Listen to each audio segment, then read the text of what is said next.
Claudia Cerasela Banica. I'm from Romania and I am a member of the Director of Council of National Council for Combating Discrimination in Romania.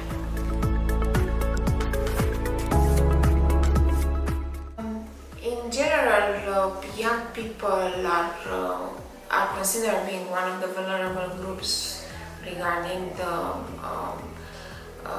insertion of the labor market for several reasons. One is because the market being in too much competition, there always is required people with experience, and even if the young people or the needs they have, let's say very good education, it's still a struggle for them to get let's say long-term job.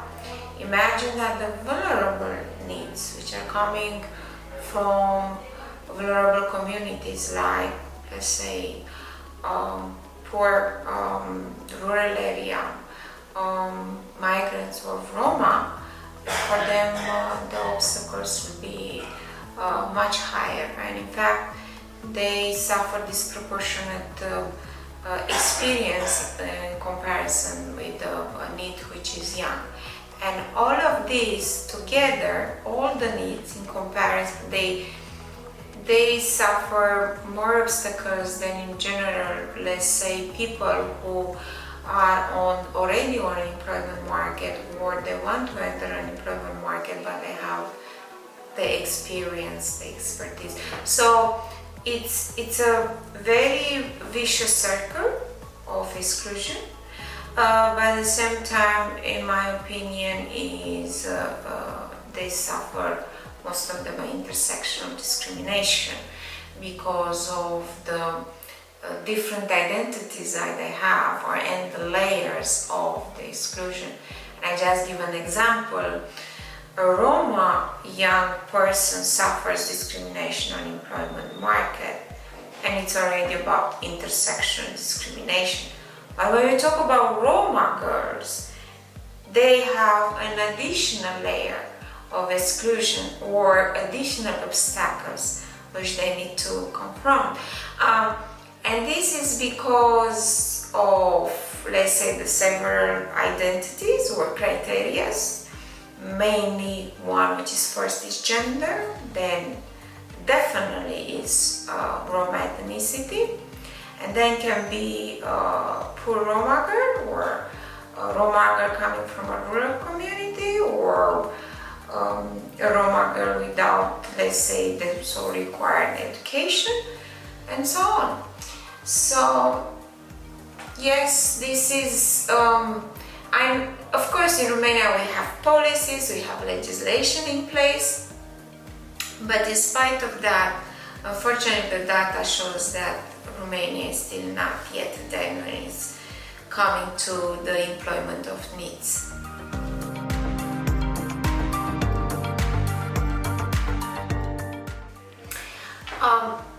You know, it's not easy to talk about one case, because if I tell you about one case, you'll have only one side of the general issue. And we want to talk about Roma girls and their, say, process of enrollment on the labor market.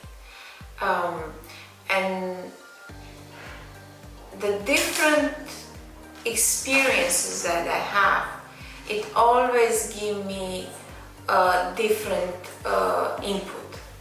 Why? Because the complexity of the matter. It's always when, as I just said before, when we talk about Roma girls, it's always we need to have an intersectional approach. You cannot have a standard approach which you can apply to all the Roma girls or to all the girls or to needs in general. It's always it should be an individualized approach based on their needs, based on the problems, and based on their dreams, you know, and what they want to do. And differs a lot, differs of her educational background, social economic background, even the region where it lives in, because it's about also at the same time access of the opportunities. And don't think that all over are the same opportunities of employment, and especially the ones which they should be in connection with the needs of the needs. So, but let's talk about, because you want to talk about particular case, I have several ones, and I had the pleasure and the opportunity to coordinate a program, a scholarship program for the Roma students in the medical school, And why I say it was a great opportunity, because I could see the results, which had the long-term effects. I could see the students becoming doctors, and these were Roma. Which now, all of them, they are doctors working in Romania or outside of Romania. And which was another interesting thing, the highest number of the Roma students were girls. It's always this stereotype that the Romani girls, they don't want to study or they don't want to work. No, it's totally wrong. And they really want to study. It's just the opportunities and the way how do you facilitate their access and you keep them in the school. And it was a girl, it was a girl who, first time when I met him during the training, because I was one of the trainers, the advocacy training, and we were teaching them how to not only get empowered to advocacy, but at the same time to empower others. Being the beneficiary, but at the same time the messenger or the one who produced the change. Her biggest issue was that she's too visible as Roma because of her color of the face. And what she was saying, she was not fitting among the students. And because she was not fitting among the students, she was having a very low self-confidence about herself. Because she had this thing that, a prejudice that being Roma is bad. Being Roma will not succeed. Being Roma, it's only a way to maybe, quit. You're not trustful, you're not resourceful, you're not managed. And in spite that she was trying to study and she was having very good results, she was still not having enough, trust in her final result. She was saying, okay, I'm going to become a doctor. And even I will be a doctor, people will not trust me because I'm Roma. People do not come, to visit me and stuff like that. And my first question for her was, why she believes so? Is because other people are saying, and who are that people? And the first thing that she said was my parents, because her parents had an experience of long stigmatization, because also they were taught, not by their parents, by the society in general, that being Roma, you cannot be successful or productive and trustful. But then she was saying, my parents, their entire life, they tried to have such a without fault life, in order the others to not have any reason to condemn them or to criticize them. And her parents were teachers. So we talk about the high educated category of Roma. And when you say, oh, you don't have problems, you don't have stigma, and they have. Imagine a Roma young person, of a Roma young girl from a very poor traditional community, how difficult it will be for her.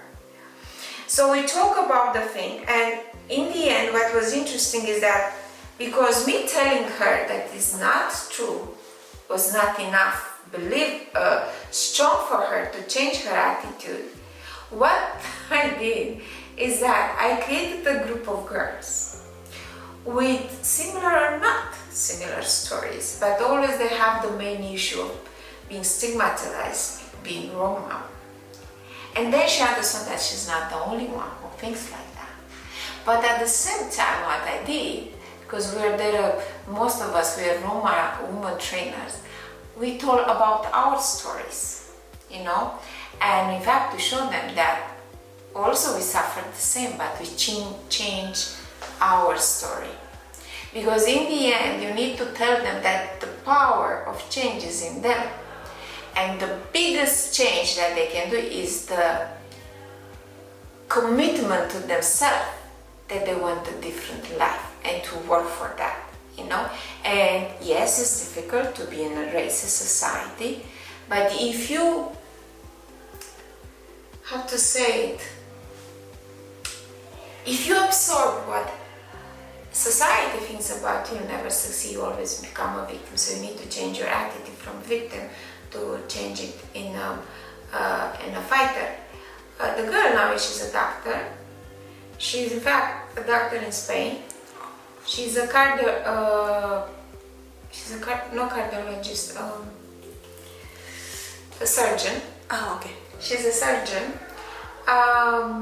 And as I said before, is these kind of stories, of course, it was not only about empowering, telling her about, showing her stories, but at the same time, because that program, I was dealing with the empowerment, we had additional support, like helping the students to write papers, to go to the conferences, medical conferences, you know, make them study more. And in fact, we're helping them to get more experience in the medical schools than the normal medical students. And that helped them, not because of that, is because they saw the entire world. I'm talking academical, but also work. You know, because they saw, okay, this is how you do it in the US, how you do it in another country. And this is, let's say, the story of the high educated Roma students. But what I forgot to tell about the story, it's important when you talk about girls. Her stigmatization, lack of self-confidence, was not just because she was Roma, but also because she was a girl. And always this comes because we hear the discourse, and I heard it also in my community, that the girls should not study. The girls, they should get married. A high educated girl, it always will become strange for her family, a stranger from her family or her community, or she'll become a totally non-Roma because she'll lose her tradition, culture, language, and so on. But at the same time, it was because the other were telling her that being just a girl, she doesn't have the capacity to study properly. I heard that also. You know? For yourself? Yes. When I say that I'll go to law school, not to my family because my parents were my biggest support, but the others, you know, the extended family, they were laughing at me because they said, "Oh, you will not succeed. You can't do it. You can't do it."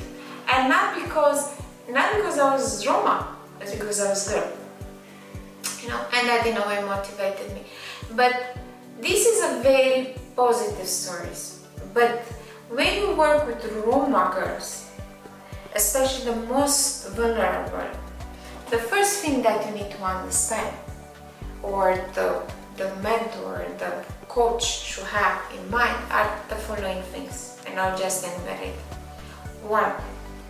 Try to go beyond your objectives as a coach for insertion of the employment market. Try to find her story, her personal story, because in her personal story there are the causes, the factors for her problems on the employment market. Can be self-confidence, can be discrimination, can be lack of opportunities, you know, or not access to the right services. Find out, find her needs. After you find the needs, don't become just a coach for the employment thing. become her personal coach, because that girl needs more than just, oh, by the way, you should have these qualities, this from the perspective of vocational empowerment. She needs more than that. Why? Because the girls are coming with an additional stigmatization baggage. If you don't solve that, even if you train her and push her in the market, if her self-confidence is low, if her stigmatization is high, you lose her. She'll not stay in the market much time. And at the same time, don't think on one solution. If she has problems in different areas, try to bring solutions from there also. Try to identify with her the solutions and see if she agrees with that. Like, I don't know, not necessarily additional educational program.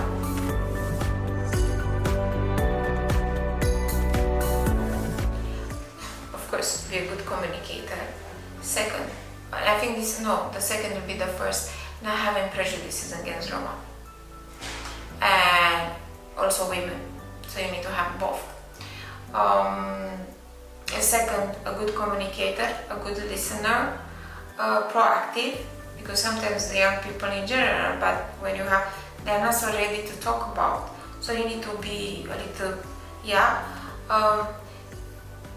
adapt your mind to their mind. I know it's difficult to say, but it's just think about your young ages and you understand. Empathy. You know? Yeah, empathic, totally.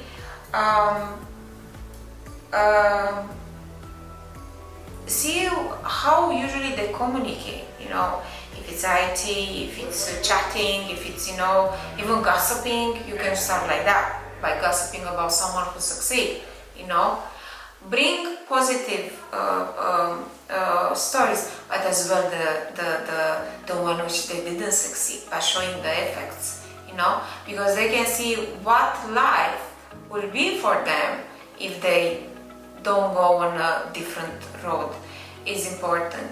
And try to figure out through everything. I know, we want the needs to identify why they like and everything, and then we say, okay, we'll train them to become, I don't know, hairstylists, and something like that. But it's not enough. Being young, you change the direction of your, let's say, development. Tomorrow you want to be hairstylist, maybe another day you want to be something else. Don't stop there, and just stop to the first step. Because maybe this is why I hear people go, oh, they give up after 3 months. It's because it was not exactly what they wanted. He needed to discover himself. Always be open to that, It's a normal development of young people in general. Not very late, but in time. And time, if you put it 3 months, 6 months, 1 year, it's not enough maybe for them. So this is an important thing which you always need to consider when you talk about. And I know that many people, they say you should be very good specialized in IT and something like this to adapt to the 21st generation. The basic problems are the same for any generation. The psychological ones? Or the emotional ones? Or? No, look back to yourself. I look back myself and you see we have the same stories. When I was young, a teenager, or even later than that, my main fear was that my parents would not be happy with whatever I would choose. Because I thought I have some expectations and I need to fill up these expectations. And I have two choices, or to follow what I was supposed to do, or to rebuild myself. But this rebellion maybe is a process to learn, to discover yourself. Always don't see the negative things because you think of that, For me, rebellion is a damn good process to develop, because you discover your limits, you discover also that challenges can be developing opportunities and something like that, or otherwise you think it's opportunity, but in fact it's a very huge obstacle. They need that. This is the main problem for young people. It's just that it has different, it's shaping another outfit. The context. Yes.